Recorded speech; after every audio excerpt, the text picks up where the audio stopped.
The HE111, and last I left off, I did get the fuselage sanded.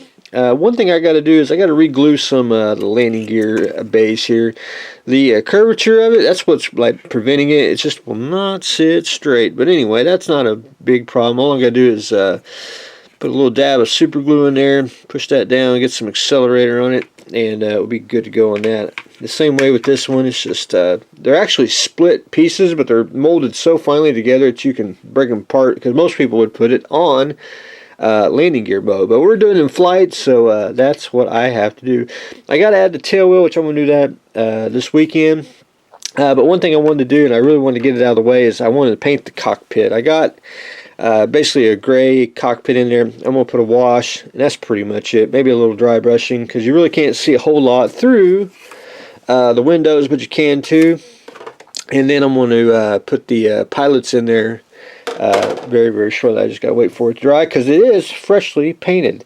I didn't get a whole lot of masking done. I did get a couple more. This week's been basically play Santa Claus for other people, and I do some end of year work, because Christmas Day is my year end here in the world of BHP. But anyway, I got the taped on the canopy here. Got it pretty much just trim along. So I do a couple each morning, and then hopefully before you know it, it is pretty much masked. So anyway, that's where I stand on the HE111. The Leopold, I am done with it. I went ahead and add a little more pigments, and then I sealed everything off with matte varnish, which I'm getting I probably can't show it handy, but anyway, Testers was my favorite dull coat. But the more and more I keep using this, the acrylic version, I'm getting more and more like it. It actually dries a dead flat. But anyway, I got the Leopold done. There's going to be one little scratch, and I tried to paint it just a little bit, and that's right there. That's just from the mounting hole there from the bracket. But anyway, it won't affect nothing. But anyway, I did get that done. I think that's one of the unique, a very unique model for what it is. But anyway, got to reiterate, you really can't move it up and down. I mean, you can to a point, but not a whole lot. You can't, it's just not really meant to be moved. But anyway, we'll go with that. Anyway, very, very fun build. I want to take some pretty pictures, so if you want to see them on Facebook and other social media, that's where they will be. The Natter, I went ahead and I painted the what's it called, the launch rail. Got it repainted where I had to overspray it red. Just did a little shading on the Natter and everything, and finished up dry brushing. A little bit of silver, a little bit of light gray, just to get the highlights and the top of the tank and all that. But anyway, I think that turned out pretty darn slick. The rocket launcher one, I did the same thing, just added some more pigments on the tracks.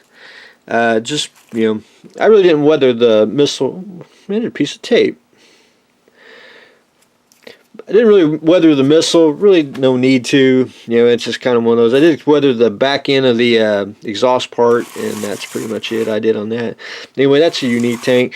I actually like, well, you can make so much, like you can get rid of that, and you could actually, just make you could have a different type of, a 50 cal on the back, and, different type of machine guns, and not necessarily a missile, but anyway, just endless possibilities. Whatever this one's called, the bar, I think it's called the bar. Did the same thing like with pigments, just went to town, add more to the tracks.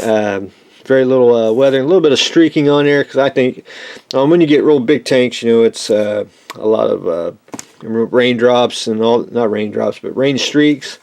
I think it looked a little realistic that way. Weathering was down to minimum, except for like the tracks. I kind of go a little more dirtier on that. This gives it my style, and it gives it a more of a, just a more dirty look, but not super dirty, because that's not what we were after. Same thing with the Leopold. I did very little weathering around the edges where dirt and everything would accumulate over time, because we like combat ready vehicles. We don't like the We don't like little museum pieces where they're spotless clean. But anyway, I finished all 3 tanks. I'm going to take this off the workbench. I got to go deliver them to so they can be picked up, and that'll give me tomorrow to rip off this butcher paper and put new butcher paper down on top of the workbench so I can start fresh like I did this side. So that is where I stand on that. And up next, I think what I'm going to do is I'm going to do the Enterprise B next. And I just got to paint it, light it, and I'm going to, I always print out the decals for the Aztec. I usually never buy them.